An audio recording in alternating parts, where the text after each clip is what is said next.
This is Faith Over Breakfast, Season 3, Episode 1.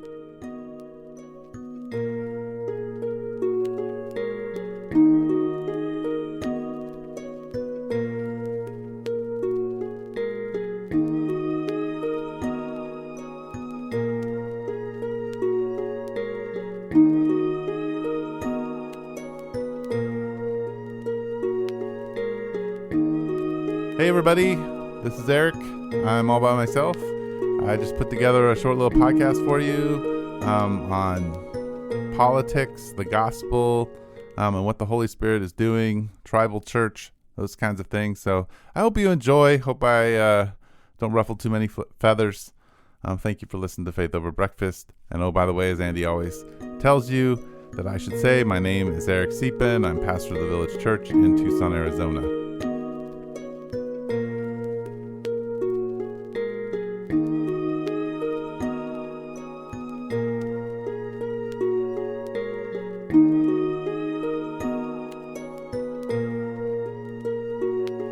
Well, welcome to Faith Over Breakfast. This podcast is titled No Andy because he forgot to tell me he was out of town. And so I'm going to do this podcast solo. And really it's just going to be a short little podcast, maybe the musings of Eric's mind in the morning when there's nothing in there. But I thought I'd just talk into the microphone to nobody across from me or next to me and say that I am really excited about what God has been doing in my community. I'm excited about the growth in people and in transformation in people's lives. And so here I am just thinking about things. I've been a pastor now for really probably been a pastor since 1998. So at least 20 years I've been doing this. Speaking, counseling, trying to figure out what it looks like to bring the gospel to people in a way that they can grab hold of it and understand and connect to the Spirit. And we live in this age now where it seems to me that we no longer really actually know what is true. In fact, at the dinner table last night, we were joking around, my family and my son. Somebody said, well, that's the facts. And my son said, well, the facts are debatable. And we've come to this point where we have broken down language to a place where we can have it say anything we want it to say. I would argue that in our American culture, when you look at our leaders, in particular Bill Clinton and George Bush, one Republican, one conservative, the way they ran both their campaigns and then their 8 years in office, both of them employed many different, what I would call postmodern strategies. They used language to get what they want in a different way than it used to be, and to get themselves out of things that normally you probably wouldn't be able to get out of. And I know that I'm not going to go into detail on that, and you might be going, well, what are you talking about, Eric? That doesn't make any sense. But notice, I mean, if you just think about the kinds of conversations we're having around gender, the kinds of political conversations we're having, in fact, really in postmodern theory, at least certain strains of postmodern theory, truth really only comes by the person or group who's in power. The community of power is able to determine what is true. And you see this in our present president, and you also see it in our previous president, that the truth itself and the way we narrate the way things are comes from the people in power and the language they use, and you can't use any other language to counter them. In fact, what I would say that Donald Trump has done this very successfully is he's used language almost as a machine gun, and if you can fill up the space with language, it doesn't really matter if what you're saying is true or not. You just need to overwhelm everyone else's language. While that stream is going on, you look at the way we get news now, from the internet to the 24-hour news cycle, to the constant the conversation about what's happening in a comedic sense, now that we kind of get our news with humor, and we look at our comedians and our satirists as actual people to tell us what's happening. And on top of that, because we have so much like information and then words to different ways of trying to digest that information, and you look at YouTube and the rise of people like Jordan Peterson and others who are shaping the world through this constant speaking and this constant updating of things.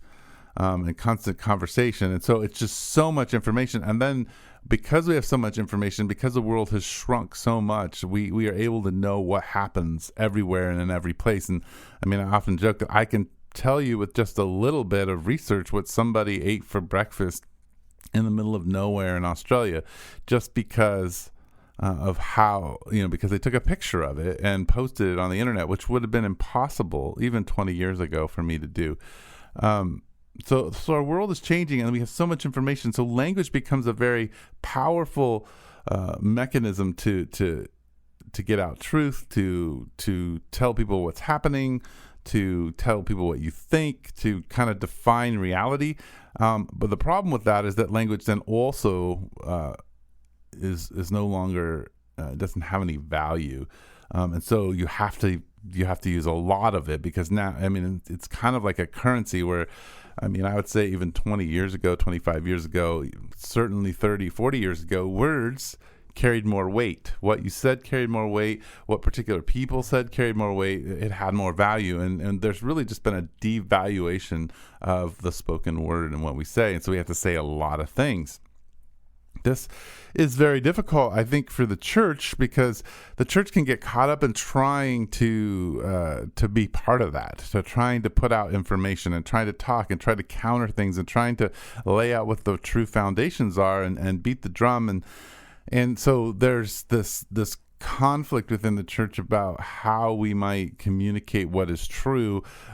Some people wanting to just hold on to the foundations, build some walls, protect their kids, and almost be reactionary in their Protestant mode to everything that's happening around them, while others are saying, no, we need to kind of to get into the public square. We need to affirm what is true within the world that people are saying, and try to both critique the world and critique the church, and offer a different way. And sometimes that way gets a little bit syncretistic.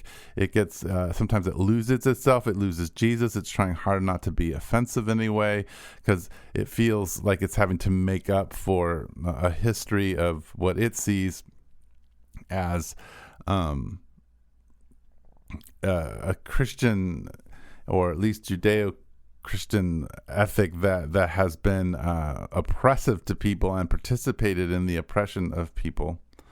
And so even in all of that, we have within the university, at least when I was going to college, which is a while ago, but it actually hasn't changed that much, is that within philosophy and in the language studies in linguistics, where postmodernism comes from, and you have these and when we're looking at, say,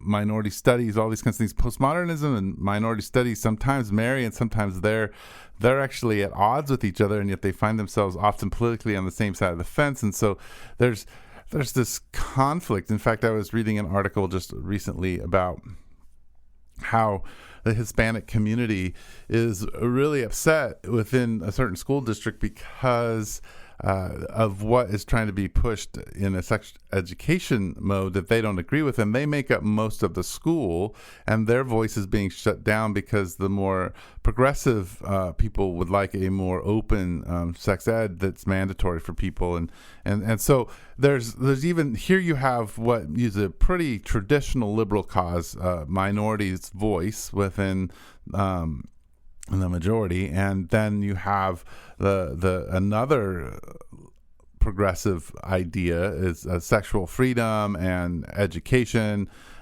coming against each other because there's some divergent views there, and they don't really know how to handle that. And so even in the progressive movement in the liberal side, you have conflict because there's a philosophy issue, but you then have on the conservative side the same issue going on when you think about just the Christian who is at a place where their only voting thing at this point is pro-life. And so there's a philosophy, if you believe in life before conception, then you're going to protect life afterwards. And so if you don't, then they have a feeling that you won't. And so they're single issue voters. And then you have other Christians who tend to be like, okay, no, we have to be a little bit more holistic about how we look at our politics and how we understand what we're voting for and who we're voting for. And then even within that conservative world, we have people who have a hard time finding them. They can't be in the liberal progressive world, and they can't be in the conservative world, and they don't even feel comfortable in the moderate world because they're pro-life, but they're also, much more liberal in their tax ideas and the way that they believe the government should take care of and help out the indigent and the poor, and social programs and universal health care. But then they're also find themselves wanting and believing that we should stand up for for the person who is being taken advantage of in other countries. And then so they have all of these divergent views, and so we find a lot of people, and we could go on about that, but we find a lot of people in the middle not having any place to be. And then there's another group of people who are just saying, hey, I don't think the scriptures even call us to be people who are supposed to be part of government. We should take advantage of whatever our government gives us to get the gospel out, but our job is to care for the people in front of us. Our job is to be driven by causes that God brings into our life and then allow those things to unfold, but that there isn't like a system that we should kind of plug ourselves into to get ourselves into government and control of things, but that we should be living out lives that invite people into something different. And so politics is maybe 3, 4, 5 times, down the steps of what's important to us and how we operate. And so there's just we're all over the map. And so at this point in time, in this plurality of ideas and views, and that's just within, I would say, that the Christian community and inside, it's in the Christian community, but we find ourselves in this place of almost what I would call like social anxiety, where all of us are now experiencing some level of anxiety because the foundations that we thought we were steady, and we thought the waters were calm, now everything's being tossed everywhere, and we don't even know how to talk to one another. We're having a hard time disagreeing with one another. We become very factional in the way that we operate, and I think this is dangerous because we really aren't talking about how to articulate the gospel to our neighbor. We're not at that place. We're worried about our political system. We're worried about our financial system. We're worried about our social system, and yet we're really not thinking that much about the neighbors that God has put in our life. And when I say neighbor, I'm actually not saying your next door neighbor, like the person who lives next to you, though that would be included. I'm talking about your neighbor, meaning the person that you interact with, the people outside of your family that you brush up against. These are your neighbors. The people that you bump into, the people you talk to, the people that you have regular rhythms with who aren't side of your family. And so I think we have to do some hard work in thinking those things through. And I think we're all over the map. The other thing is I think we've become much more tribal, and I think in some ways this is good within the church. I mean, people say, "Oh, the church is so fractured," and I actually see more unity than I've ever seen within the church, but I also see more tribalism, that people are committed to their local body, to their local way of doing things. And if we can allow that to birth out some really cool creative things, and that are being shared between tribes, if there's peace between tribes, as you could say, within faith communities, then you have something amazing, because you have these little pictures of Christ's body creating something beautiful, from their music to the way that they worship, to the way that they commune together, to the special things that they offer to the world around them. And so you get, I think, a much more powerful taste of who God is in a world that's very chaotic. And if tribes, for example, at least from my perspective here in Tucson, if tribes like Mission and the Village can offer very authentic spaces to worship God, to find God, to be creative in very unique ways, and then as they share things and pray with one another, and as others join them, you have something powerful. And if that can be something that's all over the world, all over the U.S., just all over Tucson, you have a powerful expression of the Holy Spirit. And I think you'll see things happen that you didn't expect to happen, and healing will happen. So I could ramble on and on about all of this, but I really don't have that much time. And I just thought, since Andy was late and I would love to put up a podcast, I would do this one. So guys, thank you for being part of this. The other thing I want to say before I end, though, is that this episode will be the beginning of season 3, episode 1. We have produced 100 episodes, which is crazy for Faith Over Breakfast. And I think the quality's gotten better. We built 2 studios, one at the Village and one at Andy's work. And I'm really excited about the things that God is doing with this podcast and with others that are happening out of both studios. So thank you for listening. Tell your friends about Faith Over Breakfast. Rate us on iTunes and on Spotify. Share us if you have space to share us on Facebook and Instagram. These things help the Faith Over Breakfast get out to other people.